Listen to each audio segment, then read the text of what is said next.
as I was talking about like developing like that, kind of riffing off of what you were talking about, which was that creation of like the system of magic, where again, like if you don't have everything that they say in the spell books, that doesn't necessarily mean that you can't do something with it. A lot of times it's about being able to adapt and adjust to what you have. Hmm. And you were mentioning, I think we did catch that part about Lon Milo Duquette and how he had mentioned that in the in his book. So I think it's a great example, like because you used the example earlier of the purple tarantula and being able to even just adapt it into your body, using your body as a magical tool. I mean, one of the things that I say is that your body is one of the primary magical tools, and in fact, it is the primary magical tool when it comes to developing a magical system. Absolutely. And the other thing, and the reason I think music is such a great tool for magic is that the science, the neurological science on what how music affects the body and the mind is super interesting. And so it's very holistic, and you're using all your body and all your mind, and then that holism, I feel like, is what helps, your entire being be a part of whatever it is you're trying. The other thing is that, like, I feel like once you get a result, you're able to really refine your techniques, and you are able to, like, you know what I mean, distill it down to its most simple. I think a lot of people go through the motions, and they follow the recipe to a T because they haven't gotten a result yet necessarily, and that they're maybe afraid that if they don't follow it to a T, they won't get the result. But I feel like one of the great examples of the Lon Milo Duquette example is he basically had like what seemed like a botched ritual, but it actually produced the result like pretty quickly after he did it. And so it's another like example of you don't need all the extra fanfare. If you get a result, you can definitely you can like distill it down to its essence, which I think is more important anyway. And then the other thing about results too is I feel like I get maybe a little bit too I want to plan too much, and then I'm not letting uh the mystery evolve, like it's very like I want to get this result, and the deja vu by design is so close to what I linked to, and that's great and that's super fun, but there's no mystery or mysticism. Sometimes I feel like I need that. And so it's to be more open, and to be less sort of detailed about what I want to happen.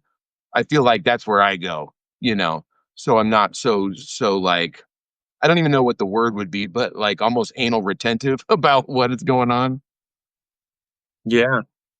Well, I mean, one other point I wanted to make earlier too is that if you want to add stuff that's more complex, there is a reason to do it, and that's the aesthetic of it, right? There Mhm. can be like you said, like a ritual can be like a golden dawn or something like that can be a really beautiful ritual. But again, also balance it out with sensibility. I mean, for me, I didn't want to spend a lot of money as a kid. I didn't have a lot of money as a teenager on golden dawn paraphernalia.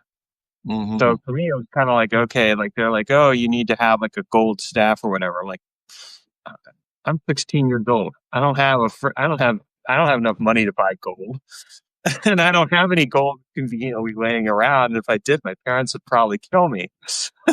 So Right. I wasn't going to go and do that. And it was kind of an interesting experience of kind of being playing along the lines of recognizing like, okay, this is not going to necessarily be something that are going to do that aesthetic. But, being able to do exactly what you talked about, the result and saying, okay, well, I got a result. That's what really matters. I mean, and let me be very clear about that. When I say that it matters, I don't mean in the sense that it matters that you got the result itself, but what it really means is like the result is an indicator of what is or isn't working in magic. In my book, How to Troubleshoot Magic, one of the things that I talk about is how the result isn't the end of the magical journey. It is rather an indicator that the magical journey is working. And that even if you get no result, you've actually gotten a result. It's just telling you that what you're doing isn't working. Hmm. Yeah, I feel that too. And I feel like I also like the innocuous examples of things like parking spots because if your results are sort of ill-defined and grandiose, you won't really ever know if it happened or not, you know? And I feel like the cool thing about deja vu by design is there's no question. Like the way it works is that when that moment of deja vu by design happens, you're 99% sure that you influenced that. And that gives you confidence and agency to do it again. And honestly, that is mysterious in itself because why does that happen? Like, so if you think about why this might happen, is that your future selves spread out and your past selves spread out from moment of observation. The weird part is that moments are infinitesimally immediate, and so they're always morphing in and out of the future past waves of probability. And so, if you think about, there are more Taylors 5 years from now than there are 5 seconds from now, that 5 years from now tailors are more pliable, right? So you have more sculpting power over that. 5 seconds from now, 4, 3, 2, 1, here we are, right? Not much has changed, right? But 5 years ago, there are more selves, right? And so that's also pliable. That's also moldable. And so you get into things like retroactive enchantment, and really, like, that opens up a whole psychedelic world in itself to think about that. And I feel like we have a spatial bias inculcated in our language, which is actually survival based. But if notice, like, when people start talking about the future past, they talk about it as there's like some container out there in the future, right? In the future or in the past. But the future and the past aren't some container out there that we're going to get to. They are waves of probability. And so Aborigines have this concept of the every when. And so what I think you do, I think the every when is analogous to the imagination. So creating that imaginal link, it links you to a future self in the every when, and then it almost like draws that, probability permitting, it draws that to you. And so, to me, that pliability, that sculptability, and that realizing that the future and the past aren't anywhere, but they're every when, that allowed that. I realized why linking might actually work. And so that also helped me sort of refine my techniques. Yeah. This reminds me a little bit of the anthropologist Edward T. Hall, who wrote quite a bit about the anthropology of time. So he went to different cultures and explored it. And I agree with you, like the languaging around time can be very limiting in some ways, especially the English languaging around time, because it is very much based on tense. And it's a very linear notion of time. And it almost ends up being a case where you have to kind of consider like how we're going to break that wide open. And one of the things that I liked with his work is that he ultimately looked at it from the perspective of time being whether time was monochronic or polychronic. So like in the US or like in Western cultures, time is typically treated as monochronic. Like we say, okay, we're going to do this at X time. That's when we're going to do it. And it's going to be you and me, and it's not going to be anything else. Whereas if we go into like, we'll just say like South America or Latin America, what we'll find is that there is polychronic time where it's kind of like, all right, we're going to meet, we might meet at this time. It might be actually at this time, and there may be multiple people coming through. And it actually is inclusive of multiple probability waves more so than the English language allows for. So I think sometimes being able to either adapt that kind of mindset or perspective can be really helpful for the space-time magic work. And can really just be helpful in general in terms of exploring and creating different systems of magic because what we're doing is we're opening the door to allowing possibilities to come into play. Yeah. I noticed that we've had some people rejoin us or a couple new people join us. So we're doing a part two here because we had technical difficulties with Substack. I don't, which kind of sucks. That is what it is. I like doing these lives though because it's more engaging. For any of you who have questions or comments about what we're talking about, feel free to drop those in the comment area, and I'll read them aloud and share them. I always encourage that kind of participation on these live interviews. And something, an area that I kind of wanted to explore a little bit with you was also the concept of vibration. When we talk about making music, we might think of it as sound, but it's also vibration. So, what are some of your thoughts around playing with vibration when you can't necessarily hear it, but you can, but we can't hear the sound of it, but we still hear it. Maybe Mm, we bring that a little bit. yeah. So at one point I was in touch with a vibroacoustic therapist, and do you know what that is? Vibroacoustic Oh, therapy. tell us about that. So there are these beds, and I think they have now where it doesn't need to be a whole bed. There's other technology, but it works on certain hertz and what those hurts do to your body. And so their theory is that certain ailments can be cured by certain hertz, right? And so 140 hertz might work for headaches, whereas another number might work for stomach issues. But you don't hear it. It's all resonance. It's all vibration. And so there's another cool example of cat purring. So they this is scientific. You can look this up. That cat's purr actually helps regenerate bones, and I think other things as well. But that's again, and it's more the way it actually vibrates your bones. So it's not oral or aural, it's all physical, right? And so it's the way that the vibrations and the certain frequencies work on your systems that actually can is super healing.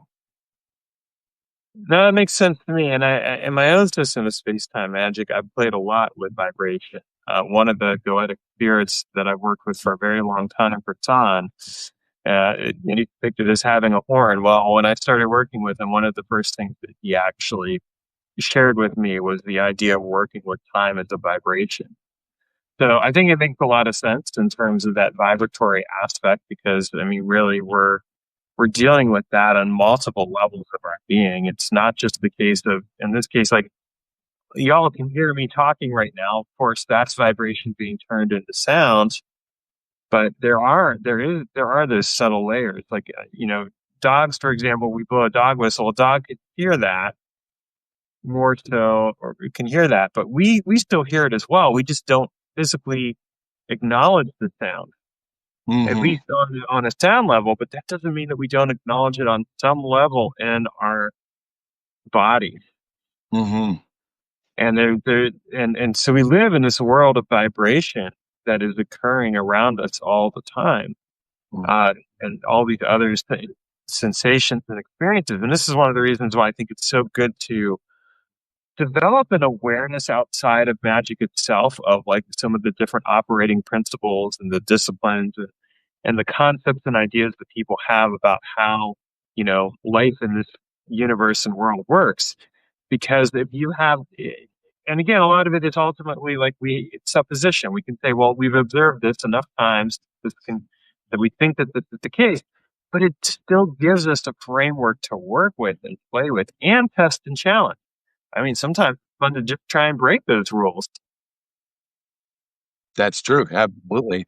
Well, and the interesting thing about vibration too and frequency is that if if if your future past selves, and there's lots of experiments that you can do that sort of like will show this, if they are waves of probability like you hear about in quantum physics, then those are frequencies. So you could almost say that the 5 second from now, you is a frequency until it collapses and it becomes matter. and then it turns back into a frequency, and so you were always like morphing in and out of frequency. And so like what is hum? Humming is like one of the best things you could do. It's just to work your body over with your own voice is really amazing. And it's like it's probably one of my favorite meditations is just to like sit there and just to hum. It helps in breathing. And I don't know if you're familiar with the work of French doctor named Alfred Tomati, but he did a whole lot of work with monks. And so I guess after the Second Vatican Council, they did away with monks chanting. They didn't have a chanting regimen anymore. And in this one abbey, they started getting sick. And so the guy who ran it started calling in doctors to figure out why these monks were sick. So Alfred Tomati came in and he says, "Well, what's their chanting schedule?" And he's like, "Yeah, we did away with that." He's like, get him chanting again, like. And so he goes into this, and you'll have to research it on your own because I'm not as up to date on it as I used to be. But there's this thing called cortical charge that happens with long tones. So when you use your own voice to hold out long tones, either singing or humming, your whole brain fires up and your body relaxes. And so you're in this cool state, almost like a flow state of heightened awareness, but relaxed physiology. And to me, I'm just like, if anything, that's where I want to be when I'm trying to create magic. Oh, yeah, and that flow state is always optimal, right? So that makes sense. That's a fascinating story, that, I'll have to look into. I mean, I'm familiar with a lot of different sound stuff because, again, it's one of my areas of interest and passion, so, but I hadn't heard that particular story, but I like it. I mean, that's really cool. It's a good example, again, of something that we might take for granted in our lives, but nonetheless plays a significant role Mm. in our health. And really, I mean, I think in general, just kind of looking at health, the more engaged you are with your body and all the different physiology and different forms and manners, the more that it actually can help you with your health, and certainly with your magical work. Hmm. I want to come back to a point that we made in the previous broadcast before things kind of got disrupted, which was around results. Uh, and I think it's kind of the point that I was making at the time was that, a result is like it's like an indicator of where you're going. Mm. It's not just the end. It's not just the end. Like if we think of the result as just the end that we're trying to get to, we're actually limiting our magic in a lot of ways. And the way that I look at it is that if I get a result, there's a ripple from that result. There are consequences that come out of it. There's things that change, patterns, probabilities, whatever else. And at some point, I may need to do some more magic to address some of those things. But it's not even just that. The result does indicate, is the magic working? If you're Mm. doing a magical working and you don't get the result, it's just going to tell you, okay, there's something here that I need to go back into and take a look at. There's something maybe I didn't understand. Maybe it has to do with complexity. Maybe there was internal resistance. It could be any of those things. Mhm. And so getting clear on that and being able to use the result as a guideline to lead into further inquiry and getting curious about what the result tells you can be a really good diagnostic way of refining your magical working and also developing your overall system of magic. Definitely, and I like to go for small results, because, like, so one of my favorite results was, I'm a gigging musician, and I played downtown Denver, and, I looked at the weather. I had a gig coming up in 3 days. It was gonna be shitty, snowy weather, and the venue that I was playing, there is, like, the prized parking spot, like, right outside, and you can see it from stage. So 3 days before, I'm like, "I need that parking spot." So I put on some music, laid down in my bed, and I just visualized myself playing the drums on stage, looking out the window, and my car is in that spot. And so then the night of the gig, I'm driving, it's snowy, pull up, car's there. All right, go around. It's downtown, so you got to do this huge loop around. Go around, still there. I don't care. Go around again. Car pulls out. I pull in. And then while I'm playing, I look over at the window and there's my car, and it's so exact to the visualization I had when I was laying down 3 days before that I really had no choice but to be like, this is deja vu. Like, it's so close to what I visualized. And I didn't give up. I didn't like find another parking spot because I'm like, that one's taken. I'm just like, whatever it is, I'm doing it. And so that result is one of my favorites because it's innocuous. I mean, it was a parking spot, like who cares, but it was nice and easy because then after the gig, I would just like load my drums up right there. And the deja vu feeling is like this really kind of fun, visceral, like uh goosebumpy kind of thing. Well, it creates a sense of wonder and awe, right? I mean, that's how I feel when I have a deja vu experience or anything along those lines. And for me, it was fascinating. I went up and visited the first time I visited my beloved, and we went and like I flew up to Vancouver and then um, I hung out there a few days, and then we went to her hometown in Castlegar. I was amazed at how familiar that place seemed to me. I had never been there before. I Mm, never traveled there, but nonetheless, it felt really familiar. It felt like I had been there. And so there mhm, was that deja vu aspect playing out in a very real and visceral sense that this place that I had never been nonetheless felt very familiar. And I've had mhm, that experience with other places, like the house that I'm in right now. When I was house hunting, I actually took a break for a little while, and then I came back to I decided to look again. It felt like the right time. And the very first house I came to was this house, and it just was like instantly like I knew this was the place. Like, yep, I told my realtor we're gonna go for it. And it just felt like this deep sense of knowing. So I mean, whether it's a parking spot or some other kind of experience, I think paying attention to that sense, that uncanny sense of there's something here, mhm. allowing that to flow through and fully trusting it, that becomes its own kind of psychic awareness Mhm. that plays out and actually lends its power to the manifesting of the result. Yeah, definitely. And so when I first started getting into deja vu, I started collecting stories. And the stories I collected were pretty amazing. And it gives you this real sense that we have the ability for precognition, that it's almost like the everyone houses all possibilities, and that if you can reach your awareness into the everyone, you can link to future selves who are experiencing things. So it's like Peter Carroll also talks about like enchantment versus divination. Enchantment, you're trying to make something happen. Divination, you're trying to receive answers, right? And so he has this thing that you should divine short and enchant long. Again, there's the spatial bias, but I sort of think about that, so that if you think about like 5 minutes from now, Zach is more determined. I should ask questions about that. What's going to happen in 5 minutes? What do I need to know in 5 days?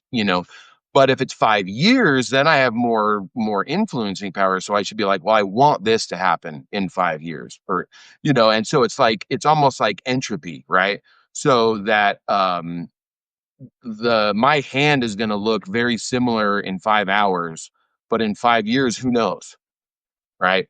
My face looked very different 5 years ago than it did 5 minutes ago, right?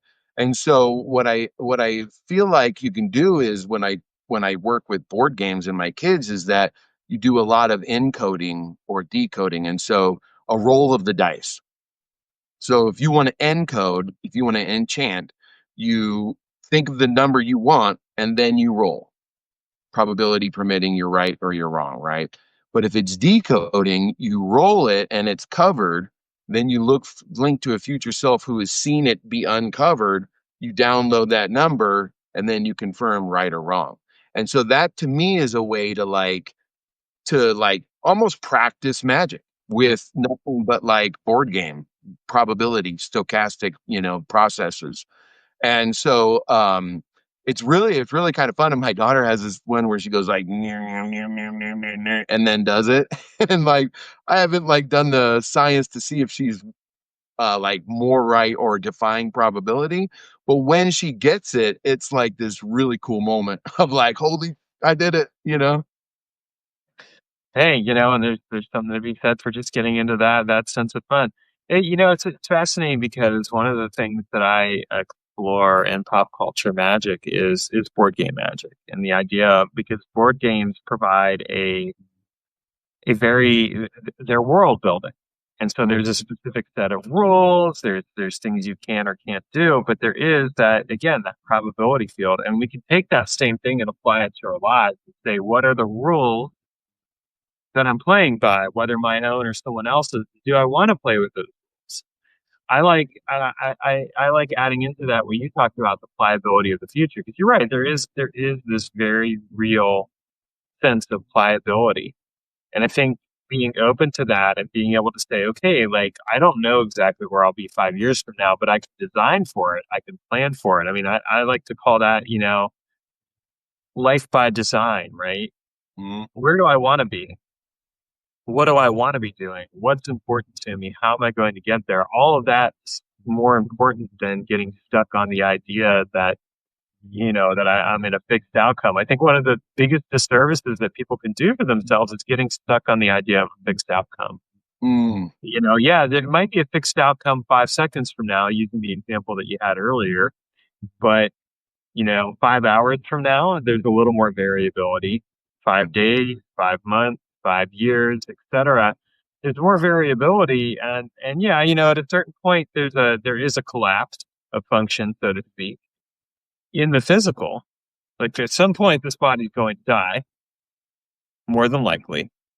But even that is not the end. It's just the transition from one state to another, and you're still able to access that probability wave. So instead of getting caught up in the idea of like a fixed outcome, play with it, play with the rules, have some fun. I think that's absolutely an essential way to do things, and a great way to frame it.